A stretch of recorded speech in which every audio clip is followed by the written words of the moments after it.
Could I ask a question, Chuck? Yeah, go ahead. Is the revenue is the billed revenue, correct? Correct. So do we age our receivables? We do age our receivables. And would it be possible for the board to get some kind of an overview of the aging of receivables over the past few months?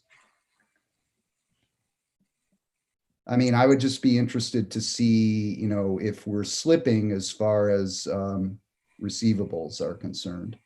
Okay. Yeah, we could get the 30, 60, 90 schedule for the board if you're interested.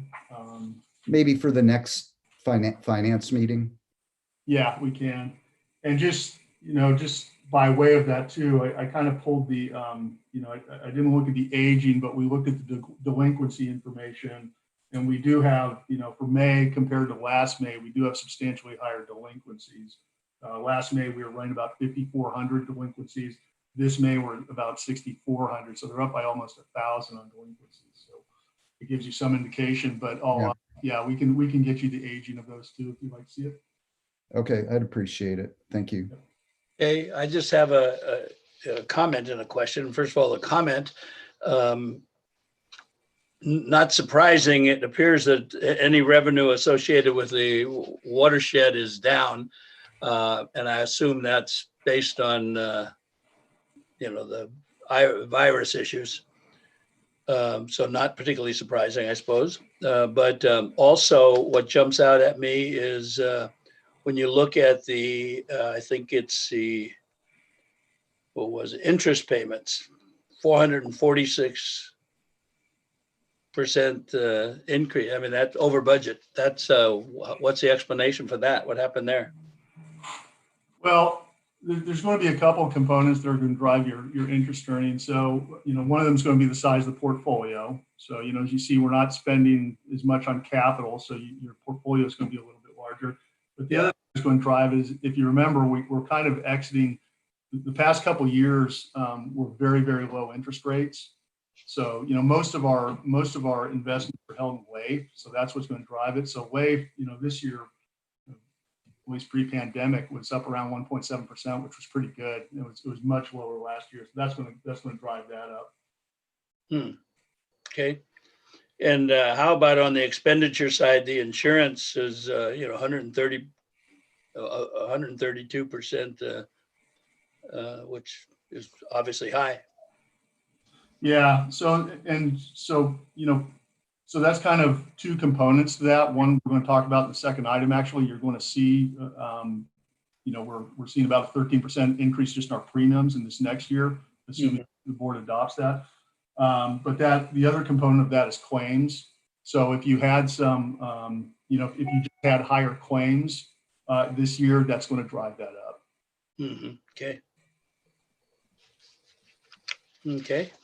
Could I ask for one more piece of data, if we've got it, for next time or whenever you can get it, which is to pull from the Tiburon, the automated meters, a breakdown of water use to see whether domestic water use is up or not. Yeah, we can absolutely pull that. The AMI data. Yes. Yep. And we actually, we've had a slide in here that we added in last month that kind of breaks down the major components of water use.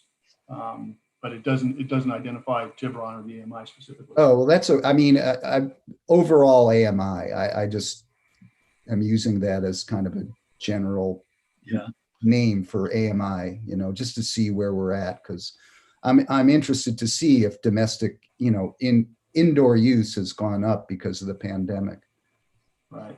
And maybe outdoor use because everybody's gardening, so who knows? Right. And again, we have some of that data in a slide that'll come up here. Okay. Sorry about that. No problem. So just running real quickly through the remainders. Fire flow fee, that's that fixed charge that's apportioned on the property tax bill. So that comes in. We've already gotten the major chunks of that. So that's why that's a 95.5%. And then capital revenues are the new CMF that was passed last year. And so we don't, we probably won't get to quite that $16.5 million expected there. So we're running a little bit behind on those capital revenues. And I think some of that too was a timing issue that we didn't charge that at the very beginning of the fiscal year. We began collecting that in September. So we show you every month the sales comparison to 19. And as you can see here, once you exited the summer in September into October, then this fiscal year, which is the blue line, starts to exceed last fiscal year, which is the red line, and that continues into May. And no real surprise there. We're, same comments as before. We're having a relatively dry year. If we look at our April numbers, where April rainfall was about comparable with last year, but this year for May, we had a very wet May last year. We actually had 7 inches of rain. So this year we only had a little bit over 2 inches. So much drier season that's probably driving some of those water sales higher. And then as one of the directors had referred to earlier. Hi, Ross. Ed Hugo's on the phone. I'm sorry, was there a question? I don't think so. I think I think we're good. So this is kind of a breakdown that we added to the presentation last month, and this looks at May and what the major customer classes are there. Single family, no surprise there. With I think more people staying at home, you're seeing sizable increase, a little under 10% in usage there. What is kind of interesting, and I do not have an explanation for it, is if you look at the line there that's commercial and industrial, it's down, but it's down about 2%. And we really, I was surprised that's not lagging more. So in the previous month when we looked at it, it stayed about the same as last year. But again, because our billing cycle lags 6 weeks to 2 months, we kind of expected that, and we thought that we'd start catching up and seeing that decline in commercial and industrial usage in May, and we're not seeing that. And I again, a little bit at a loss to explain why that is stayed basically flat during the pandemic. So that's interesting. It's interesting that you're not seeing a bigger increase in the multiple, in the multi-unit buildings as well, duplexes and such. Right. See more there too, since everybody's staying home, but we're not. It's not. Yeah, the only one that really jumps out is single family, and again, that kind of matches what the expectations would be. So. Well, and obviously it's our biggest category of users. So. Yeah. But on a percentage basis, it's also the biggest. Yeah. It's also been pretty dry, huh? Larry, Russell, mute your phone. Sorry about that. It's a little complicated. Hey, Larry, Russell, mute your phone. So, and then this is the breakdown that you see by the tiers. And again, overall, you see an increase in overall usage in fiscal year 20, but most of that usage, 75% is in that first tier, and about 90% if you add tier 1 and 2. So again, no real surprises on that either. We'll switch over and look at the expenditure side. So again, we're 91.7% through the year. And if you look at that total operating expense category there, kind of the middle in dark blue, $71.2 million, we're about 85%. And again, that's to be expected. You can see the personnel services primarily, the biggest driver in that obviously is wages. That's about $25 million, that $44.5 million. And then the PERS on top of that. Put those two together, that's most of what those personnel services are. Little bit behind budget, just a tiny bit, but you're always going to have a little bit of that because of just kind of static vacancies that we have. And then you can really see the difference there in maintenance and operating expenses. They're at 76% of budget at $21.4 million. So you can expect those would slow down as we've had employees out of the office. Financing costs are right on, and those are very predictable. Those are the debt service that you pay on your 3 major bonds and the other smaller debts that we have out there. So those are well defined. Capital allocation is right on with the budget also. So overall, we're 85% of our operating expenses. And then fire flow projects, again, same comments as last time there. We deliberately slowed down expenditures on projects in that category because the fund balance was upside down as of last year. So we slowed down expenses and we're trying to build that fund balance back up, which we have done. And then district projects, expenditures on those, was capital equipment purchases, which are, fleet vehicles, computers, things like that. We're 50% of budget, and the capital expenditures, as you'll see, capital projects have been a bit slower than this year, and partly due to the pandemic. Chuck, can I just stay on that for 1 second? Absolutely. On the capital allocation, are those capitalized operating costs? Is that what that represents? Those are capital projects. So the capital, are you looking at the capital allocation column? Yeah. Yeah. That's personnel costs that are capitalized to projects. Okay. I'd like to point out something quickly. And I don't want to go back a couple of slides, but I think it's important to remember the metrics that we use when we talk about water quantities.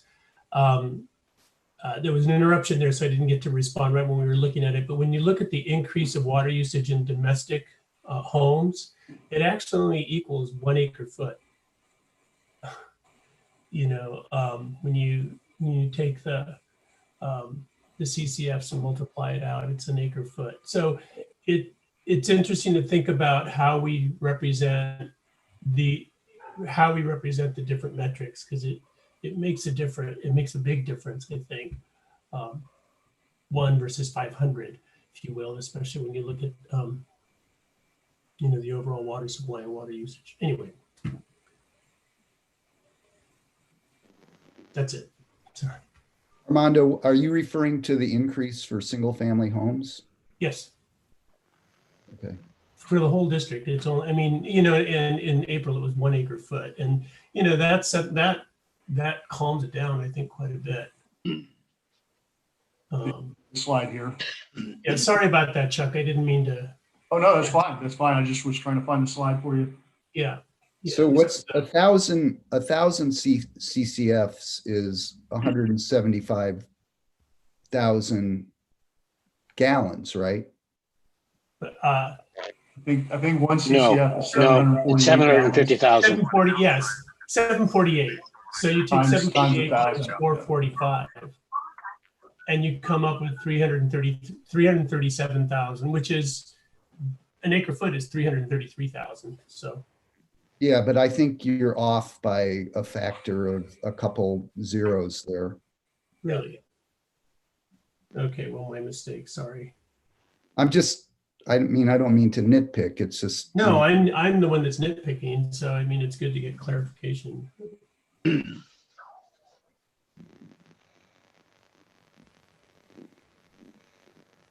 Huh. Well, I'll play with this. We'll see.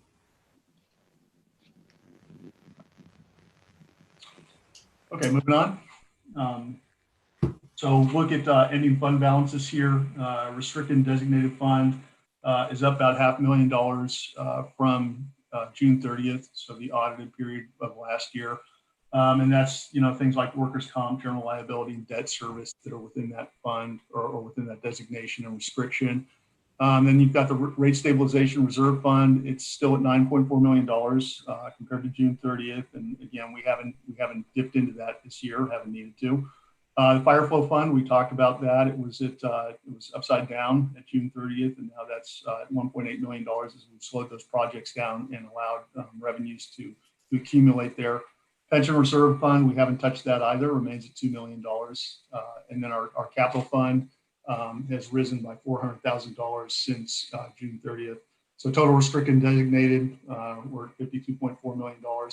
And then the kind of the available fund reserves that we have is that operating unrestricted fund, and we're at $33 million there, and that's up from $27.4 million at June 30th.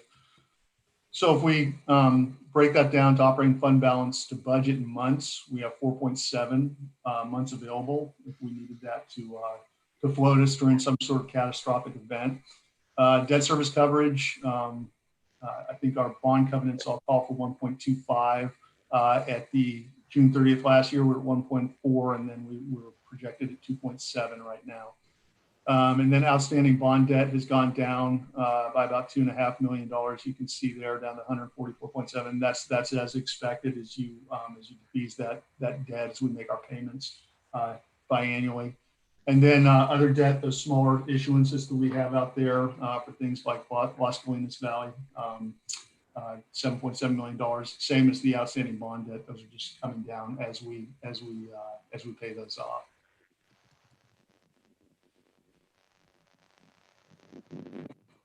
And then I'm just not going to focus too much on the capital expenditures. There's really not much change in them from when we've talked to this the last couple of months. You can see those projects are pretty static. And the big story here is that we just are not spending as much on the capital projects this year. Mm-hmm. I don't know if any of you had specific questions on any of those actual projects. And then just some more of those capital projects that we have with state reimbursable grants is that category there. And then IT capital projects is just upgrades that we do to our ERP system. And then you can see overall on capital projects, we're 50.4% of budget, $13.8 million. And then we've started showing you the our calculations on the impacts from COVID-19. So a lot of these are in labor. We have $198,000. So of that, about $140,000 of that is either that first category of staff labor, which is an unavoidable cost. We're tracking it for our own purposes, but that's not something we expect to be reimbursed. We're actually pursuing a FEMA grant right now for reimbursement of some of the COVID-related expenses.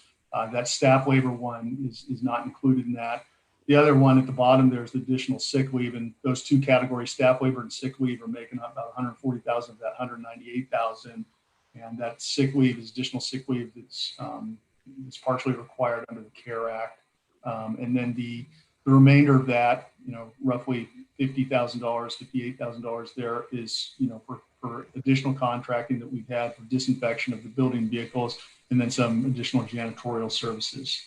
So that's the breakdown that we have from COVID-19 so far. Do we have, can I just ask Chuck, do we have a sense, can you provide us with a sense of, whether and to what extent our staff has been afflicted with this? I mean, obviously, additional sick leave suggests that some of them have, unless it's incidental. Yeah, I can weigh in on that.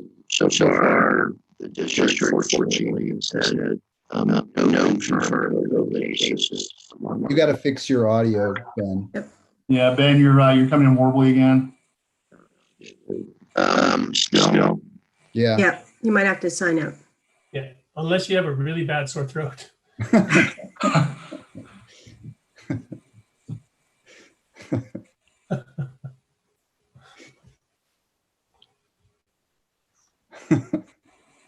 Chuck, while we're waiting for Ben to come back, I assume most of the staff is still work from home, right?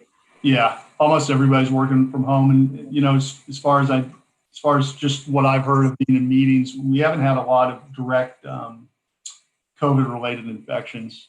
We've had some that have been exposed and are being tested, but I haven't heard of a lot of actual cases of COVID within the district. Okay. Yeah, so I can, I don't know what you shared while I was gone, but we've had no employees that have been diagnosed positive with COVID. Oh, that's great. Yeah, it is, fortunately.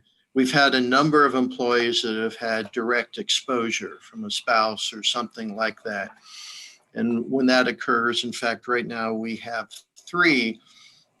We have them at home until they are tested and confirmed positive. And based on the nature of their work, we may place their work unit at home too for some duration. So kind of adaptively manage. If an employee did come down, now we do have direct support from county health in terms of the response and disinfection of the work site and contract tracing, but we haven't had to go into that yet. Wow. Thank you for that update, and I'm glad people are well. That's great.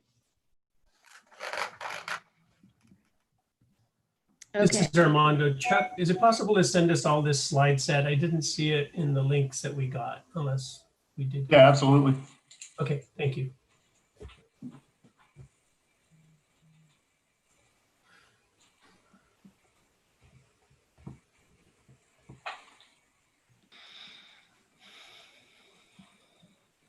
Okay, so that's that concludes the presentation on finance. If anyone has questions, I'm glad to attempt to- Any board questions on this item?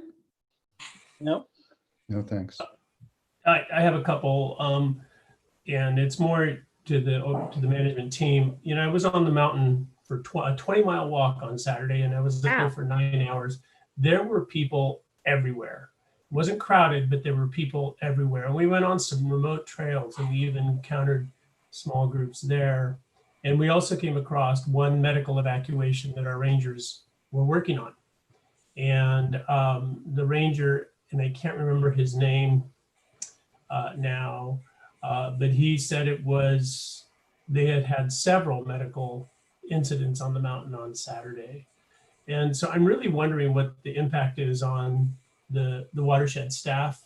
And I don't know if there's any financial implication there, but there's certainly, as the chief ranger told us at our last board meeting, he said that weekends are like holidays and weekdays are like weekends. And I really experienced that. And there were a lot of people out there that clearly were not prepared to be out there. And I just want to set this up to say that we need to be careful in coming conversations to not confuse the pressure for bike access with COVID, a COVID response of much more crowded trails. And I really do think that from what I saw, having been a park ranger for a long time, I really would like to see us, and this is a fiscal question, see us consider what it would look like to do the right staffing for the level of activity that's going on up there right now. I'll just jump in, and I won't get into details because Bob will cut me off because this wasn't on the agenda. Okay. I saw him leaning forward, but no, I just wanted to update the board. There has been some associated similar comments that have come from the board, and we've seen it. So we are planning at the upcoming board meeting, we're bringing a staff report to review COVID-related conflicts and what we've been doing, and to have that agendized and get into a broad discussion there. Also, Chuck is kicking off the 10-year financial plan, where we'll be looking at a range of programmatic opportunities and needs, both capital and operating, with the plan and understanding there'll be board interest to explore resource levels in the watershed as in context of the broad district needs. So that, and soon we'll be bringing a schedule for how we're going to roll that out and engage with the board and the public in the development of that plan. Okay, thank you. Any other comments on the monthly financial update before we move on to the renewal of the annual insurance policies? Okay, let's move on to item 3 then. And Cynthia, I just want to mention there's no public comments. Oh, thank you for reminding me. Okay.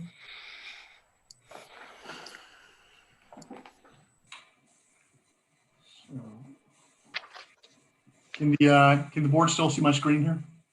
Not yet. No? Okay.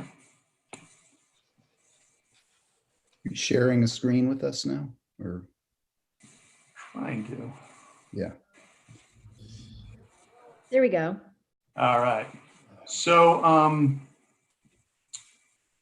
what I'm going to do here, we actually presented this to the operations committee last week, and we just had a couple of slides, the items in your package. I'm happy to go through the slides, but basically this is the last of 6 slides in the deck, so I thought I'd start at the end, and then if you had questions on anything, we could work backwards.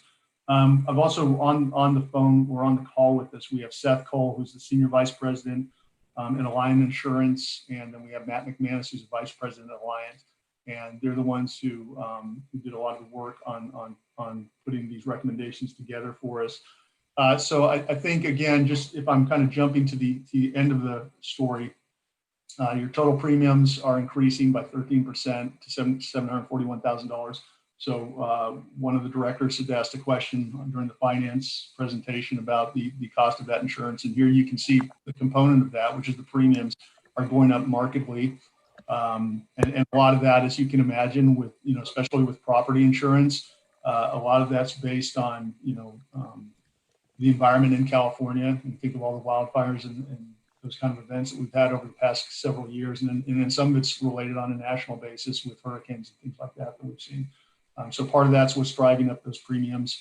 And then the other thing that you'll see if you're looking at the item there in your package is that the self-insured retentions and the deductibles, and those are just different terms that are used, whether it's liability insurance or property insurance, those are going substantially higher, which means that the district will pay more out of pocket for any kind of insured events that we have. But we've kind of, we kind of, in looking at how to select the options for the insurance, we kind of balance what the risk is based on what our experience is over several years against, the cost of bringing that self-insured retention or deductible down. So as you bring that, as you bring that down, the premium goes up. So we kind of found a balancing act in there, kind of looked at what the experience of the district was and think that we're okay with those increased SIOs and deductibles. And then one of the things that you'll see mentioned, there's a attachment that's that kind of briefly lists out all of the options that were given to us and compares them to our previous insurance coverage. And we had asked for options on coverage for our dams and specifically earthquake coverage for district infrastructure. And we did not recommend that because the costs were just prohibitively high. So that's where we fall with the insurance item. As far as you know, have we ever had a claim on either of those two, either earthquake claim or something resulting from the dams? Not that I know of. Okay. Yeah, nothing that I've seen on the, no, nothing related to the dams that I know of. If Matt or Seth, if you guys are on the call, if you know of anything, no. And I think Seth here. Hi everyone, and Chuck, not to our knowledge either. Yeah, okay. And just as we talked about with the operations committee, if you did have a large event related to an earthquake, your FEMA is going to be your insurer of last resort there. So that's kind of also why we try to keep those operating reserves, so we can get through something like that while we wait for FEMA recoupment. Mm-hmm.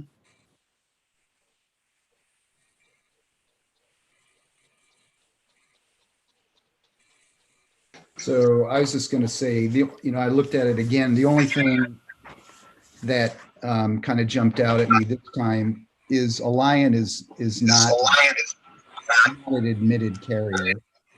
So that has some degree of risk because admitted carriers have reinsurance from the state of California. So I don't know, I mean, I do think it's, the best bid and, don't think it's a reason to pull back. But the question I was going to ask is whether the excess carriers, if any of our carriers are admitted or not. And I can take that. Most of the carriers that participate on your insurance program are admitted carriers. As you noted, on the property insurance program, there are a number of carriers that are non-admitted that participate on that program. And one of the things that we do as far as diligence is we can look at two different things. The state of California has a list of eligible surplus lines insurers. And so we ensure that those surplus line or not admitted insurers are on that lastly list. And then secondly, we look at the AM Best rating. AM Best is a financial strength rating organization that rates insurance companies, essentially their ability to pay claims.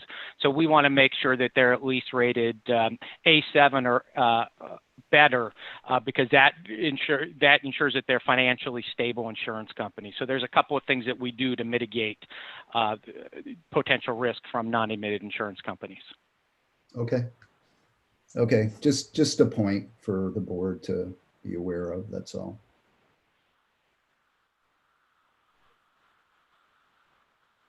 Okay, So that, if there are no more questions, we're just asking the board to approve the renewal of the insurance. I'll So- make a motion for approval. Second. thank you. Do we have any further board comment on this? And then Sharice, do we have any public comment? We do not have any public comment, Director Kohler. Thanks, then we're ready for a roll call vote. Director Bragman, Aye. Director Gibson, Aye. Director Quintero, Director Russell, Aye. Chair Kohler. Aye. It looks to me like that brings us to the end of our agenda. Is there anything else then? No, that's all we have. Great. Have a good day, everybody. Thank you. All right. Thanks, Chuck. You too. Take care. Thank you. Thank you, dude.